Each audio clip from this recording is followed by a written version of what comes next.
Hello, everyone. Welcome back to the Poet Speaks podcast. So today, our next guest is the creator of Hip Hop Heals, an org that works as a mental health inequality project that delivers poetry therapy style workshops in schools, probation centers, mental health units, and homeless hostels. All right, everyone, please welcome to the podcast, Kiz Manley. Kiz, how are you? Hey, thank you so much for having me on. Absolutely. Big fan of what you're being able to do. First and foremost, tell us where that beautiful accent is from. Where are you currently located in the world right now? I am in Birmingham, UK, which is in the middle of the UK, in the Midlands. It's the second city of the UK.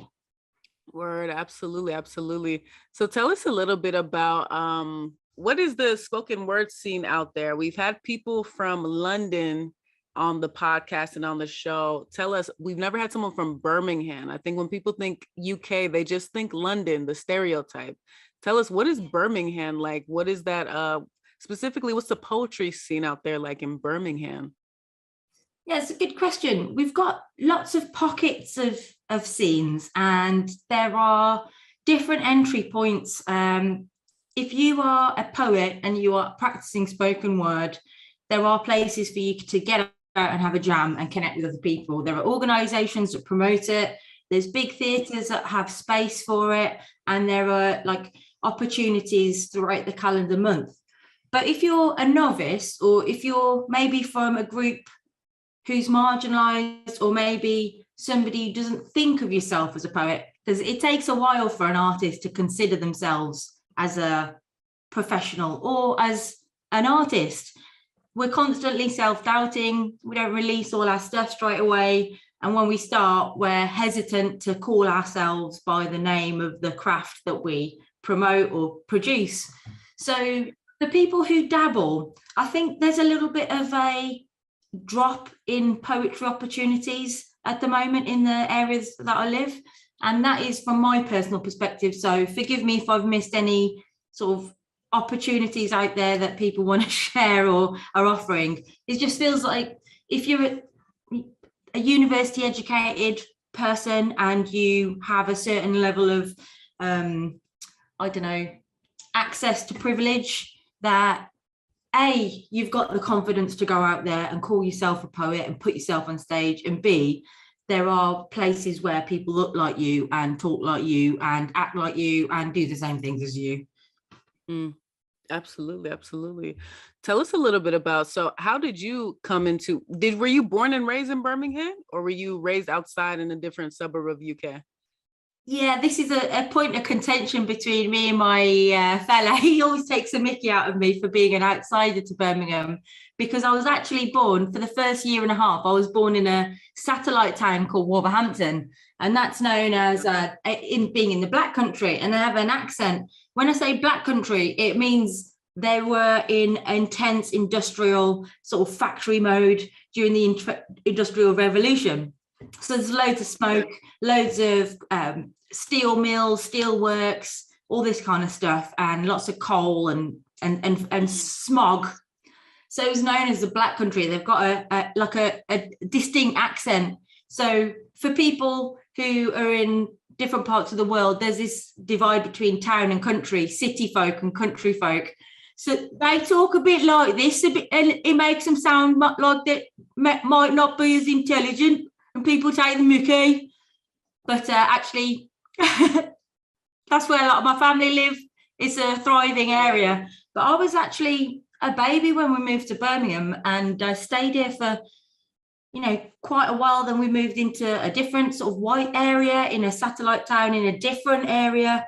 And so it was like quite a mixed upbringing. And I moved back to Birmingham as an adult and spent the rest of my adult life mainly in Birmingham. So for me, I'm a born and bred Brummie, but my husband takes a mickey out of it. Word. Okay, so how did someone coming from all that, how did you fall into spoken word poetry as well as rap? Saying that rap is a part of what you do, your mission. Yeah. Well, my brother, I have an older brother. He's 9 years older. He listened to different types of music than I was getting exposed to from the charts. So all my older sisters and siblings like alternative culture. They're all punky and into rap and reggae, and distinctly into things that didn't fit in with the norm, especially for like an Indian family, like an Indian working family where the parents were brought up on farms, migrated in the 60s, and Yeah. then the stereotypes of what an Indian family is into or like were just smashed by my family. So my older sister liked Slayer and Megadeth and Metallica. And then my other older sister was well into Prince and reggae. And then my brother was into rap and hip hop and jungle and introduced me to techno. So yeah, it was from that melting pot of musical tastes that my family were exposed to. But in Birmingham, I've got to say, there's so many different groups of communities together. Absolutely, absolutely. So you fell into it. When did you start performing your poems, or when did you really start like venturing into it, where you started writing all these things down? Yeah, I got dragged into it by my best mate, Greg. He just literally pulled my ear and he's like, "You're coming with me to the performance. You are going to perform that poem. You're going to get on the stage. You're going to do it." I was like, "No, no, no, no, no." So I was forced forced in love, in a kind and loving way, a supportive way. So I met Greg at my first ever therapeutic hip hop workshop. So at that stage, I just graduated. Had I graduated? Yeah, I just graduated and I was putting on my first ever workshop. In fact, it was before I graduated. So it was in the middle of my master's degree while I was still sort of playing with form and what I was going to do. I actually had been writing poetry as a teenager, but it was rubbish. It was just drivel. It wasn't any good. It was just expressions of ideas and thoughts and little tidbits of things, little jigsaw pieces of ideas. So then I experienced a huge traumatic loss in 2000, where my sister passed. And then I went into a deep shock and a deep grief. But I thought that because on the outside I was sort of functioning, and I was needed to function because there were family situations where we had a business that I was having to look after. There was all sorts of complications in this grief story. It's very, very layered. So I won't go into it except to say that I was being relied on to help manage a family business so that everybody could get through. While we were going through a grieving process, and there was also another family member who was extremely sick on their deathbed while this was all going on. So it was like a double tragedy. It was like my sister was actually on her way to see my dad on his, we thought, deathbed, to say goodbye and her last words in case he passed. But she passed on the way to see him. So you just can't make it up. So I was at a festival enjoying finishing my university, graduating. I was partying with all my friends, woke up the next morning, and then I had the worst phone call you could ever imagine having. And as a result, my internal emotional process just shut down. So I went into a freeze, a grief repression. Just fast forward into 10 years, my dad became ill again, and then he eventually passed. But because I'd had a 10-year period of absolute chaos internally, on the outside, I was a teacher, secondary drama and English teacher. So kids from age 11 to age 18, I was taking them through all their, senior exams and everything like that. I was working as a community artist. I also did another MA in literature before I started this MSc in creative writing for therapeutic purposes. So I was like a high functioning sort of chaos with the emotional spectrum bubbling up inside me. And it meant that when my dad became terminal, I just thought, okay, I've had a breakdown in the middle of all this because I didn't let things out. I didn't have a way to process, and I didn't have a way to experience what I'd been through because I was just a shell. Like the trauma of what happened meant I was a ghost walking through my life. So I really loved my sister. I really love my sister. And I felt like she was somebody who, because my mum was sick with the pregnancy when I was born, I was actually in my sister's bed. So she nursed me in the night, and she got me milk, and she looked after me, changed my nap, because literally my mum was spewing and not able to keep food down for the whole 9 months. Do you know what I mean? She wasn't taking any nutrients. So to help her in the recovery, I was nurtured by this other sister, Pam, her name is. And so we had a mother-daughter bond. So that attachment as a baby, you know, for the first few years of my life being with her, it was like a maternal, it was like losing my mother at age 21, but she was actually my sister. And then there's all these different family politics and complications around that as well. So when I knew that my dad was terminal, I felt like I didn't want to go through the same repression, and I needed a way to channel what I was doing. So I had discovered music therapy, and I started looking through drama therapy, and on that path I started to hear stuff about writing therapy and poetry therapy and narrative therapy, but I didn't know much about it, and I didn't think it was real, to be honest. I thought, well, how can you write things down and improve your health? It doesn't make, it's like witchcraft. It doesn't make any sense to me. So because I was a trained English teacher, I thought this is something that could potentially help me, so I might as well look into it, because I'm naturally drawn to using language and words. And being part of a family where there's 7 of us, I was constantly bombarded with different languages. The telly, we were watching Bollywood movies in Hindi and Urdu. My mum and dad were speaking to me in Punjabi, and in school, everybody was talking to me in English. So I had a mixture of language, and also lots of adults talking to me in an adult way. So I was able to communicate and use language probably in a more mature level than my peers when I was at school.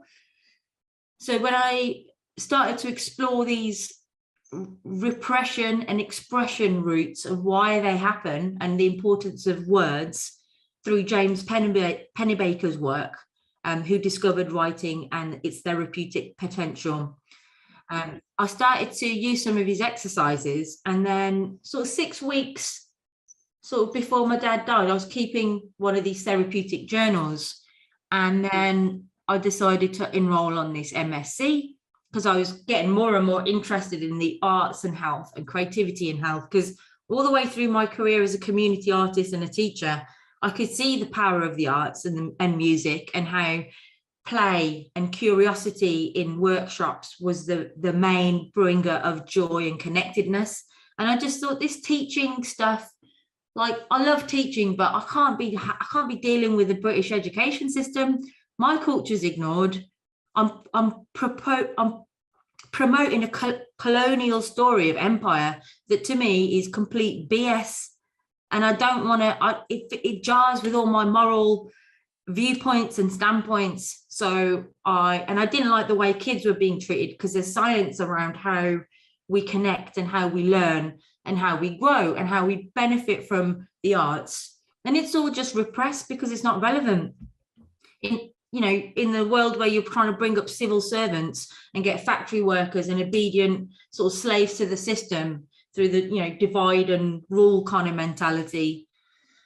I didn't want to be a part of it. So I kept on with the arts and health stuff. And then I found out about this MSc. And on the first day, we had a poem as a springboard to write from. And we were going to rewrite it in our own words. And it was about memories. It was about, in fact, I've actually got it here. Shall I show you? Show you the original?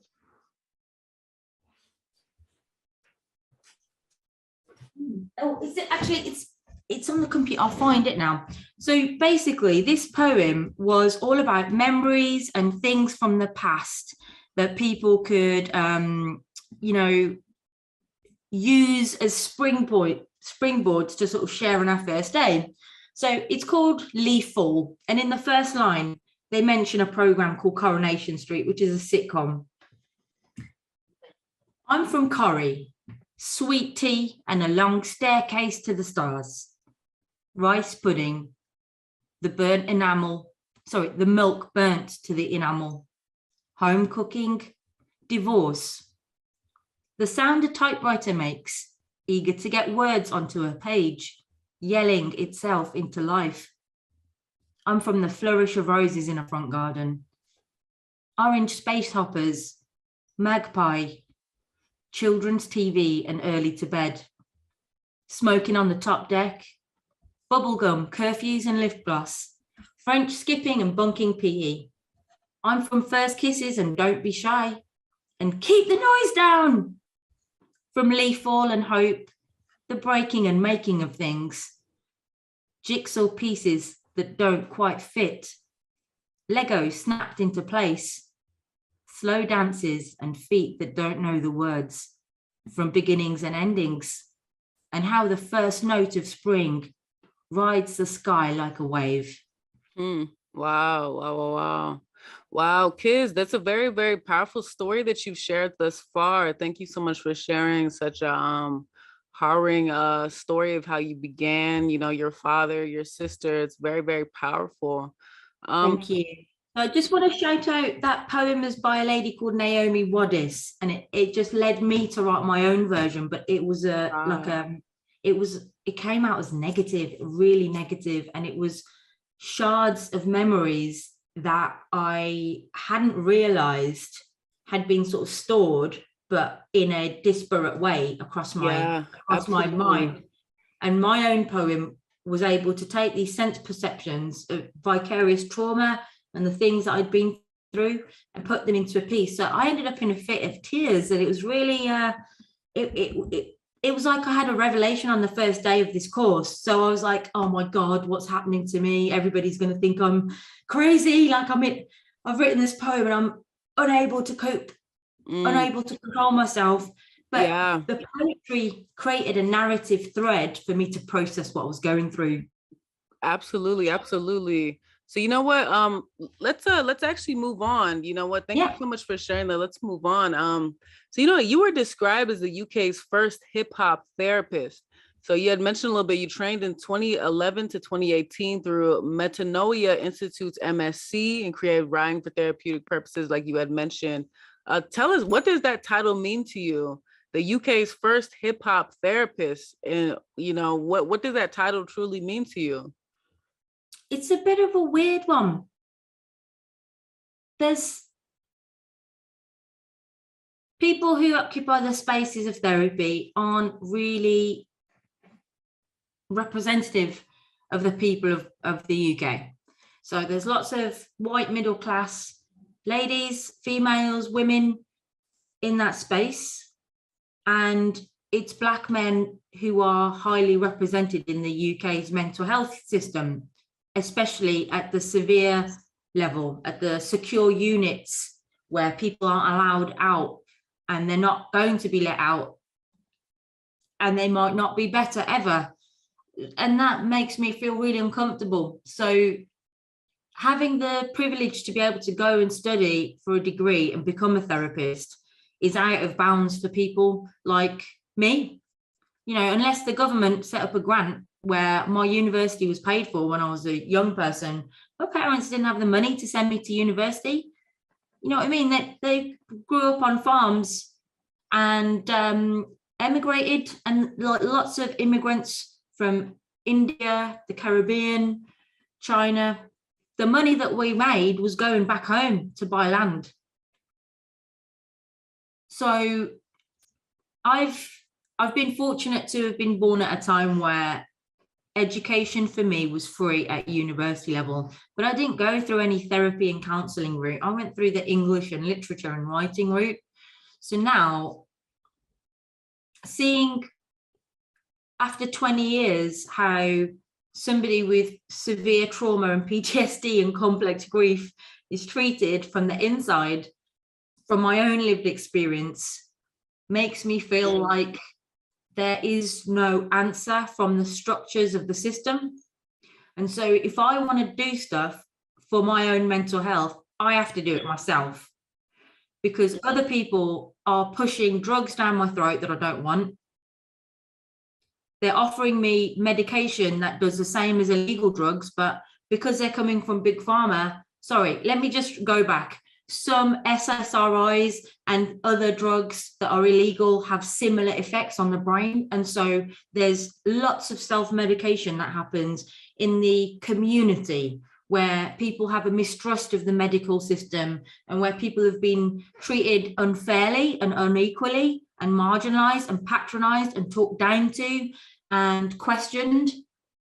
And so facing that on a daily basis, seeing other people around me who are musicians, artists, or just people in the community who are just treated like they don't have any intelligence, perhaps because of their class, their levels of privilege being low, their color of their skin, it just really upsets me. So I kind of feel like uncomfortable about the concept of it being a hip hop therapist, but it's taken me a long time to call myself one, even though I've been doing the work. So there's a debate about it, in that, you know, somebody who is not a therapist, and I 100% stand by this, this is why it's so difficult.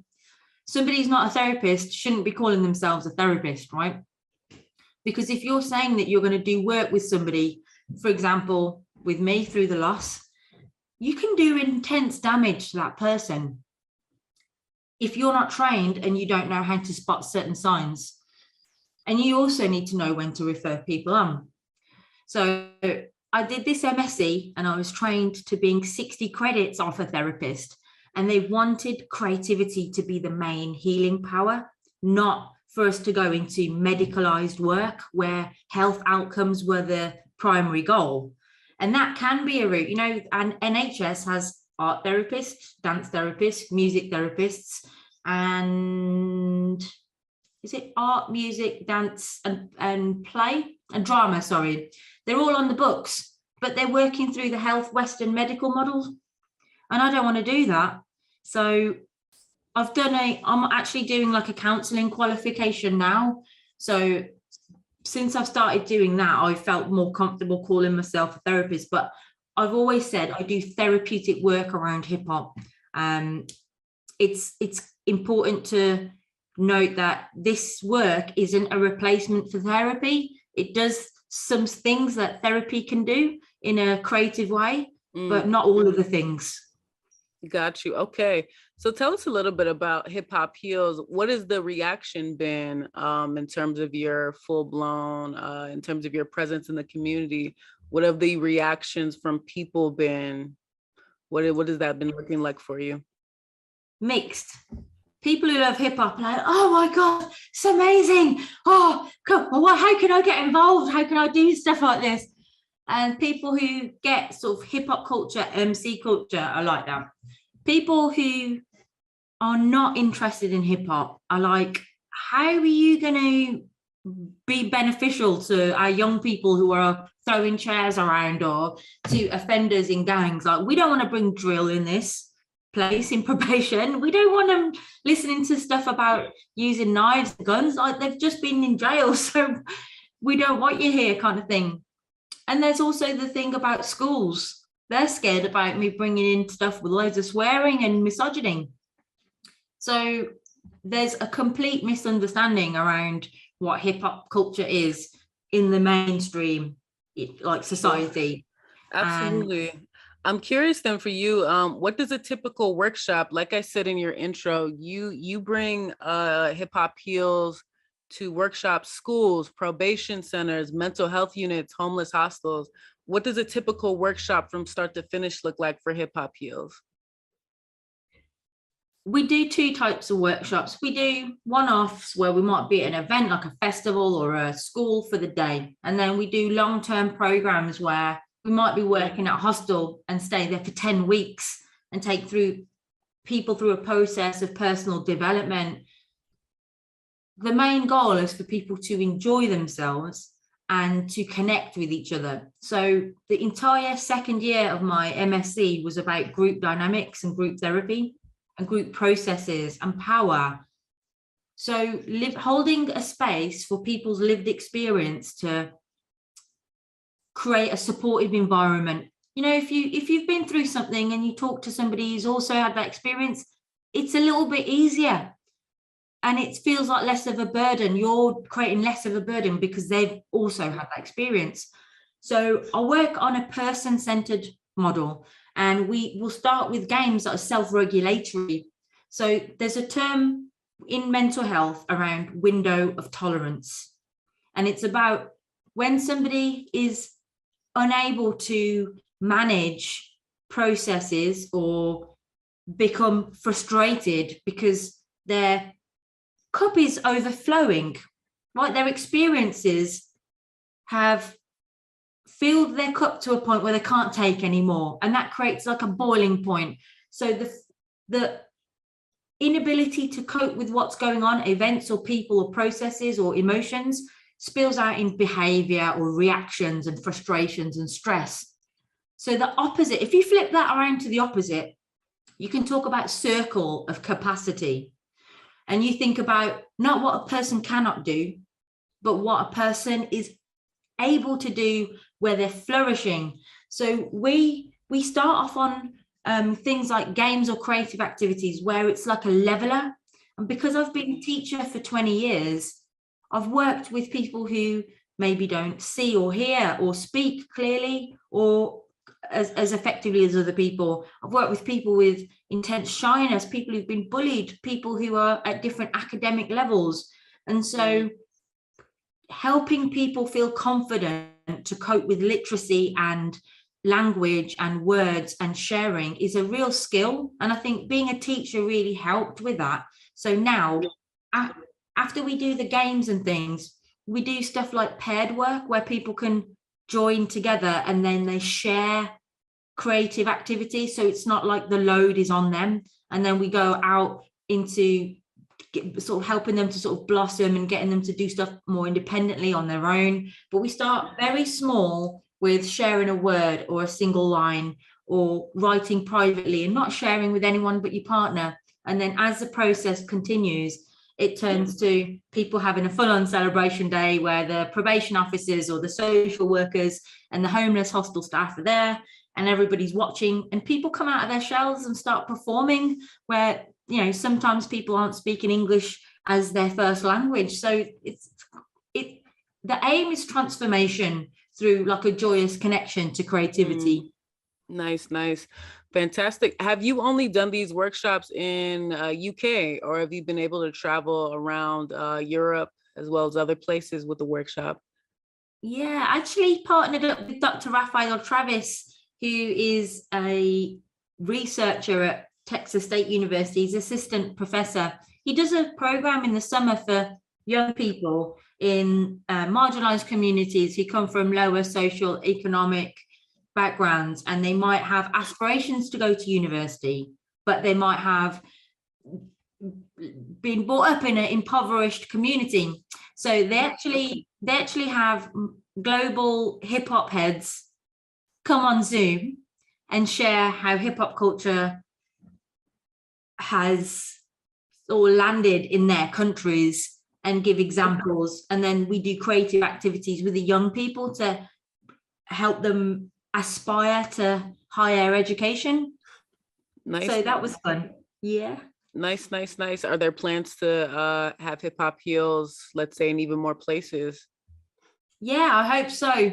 At the moment, I'm still going through some deep trauma work myself. So I actually became really ill just before, just after we were about to launch as an official company. So we've been going 10 years as a project.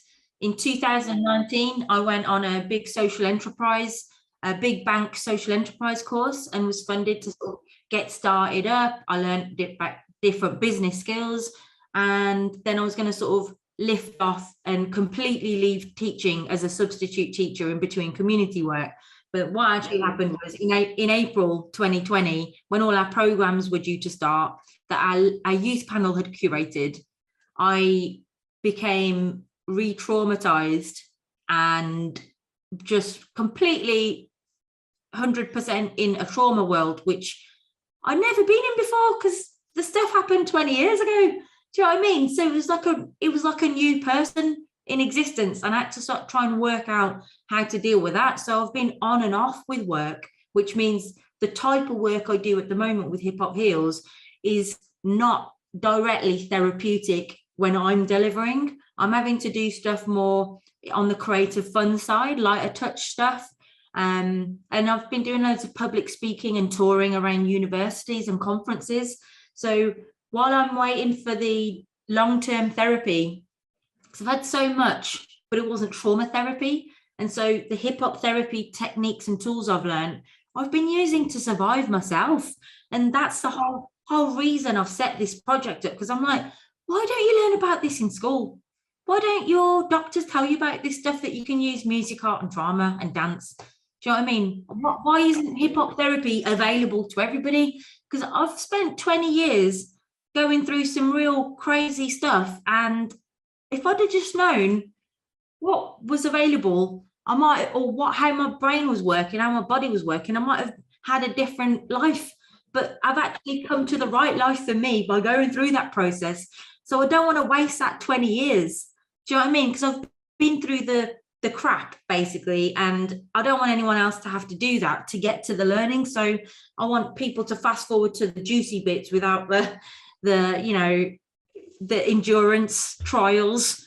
Absolutely, absolutely. It's very obvious, you take so much away from, spoken word and poetry. So we're so thankful to have you on the podcast today. So our last question of the day, tell me, our very, very last question, an old time question for the Poet Speaks podcast.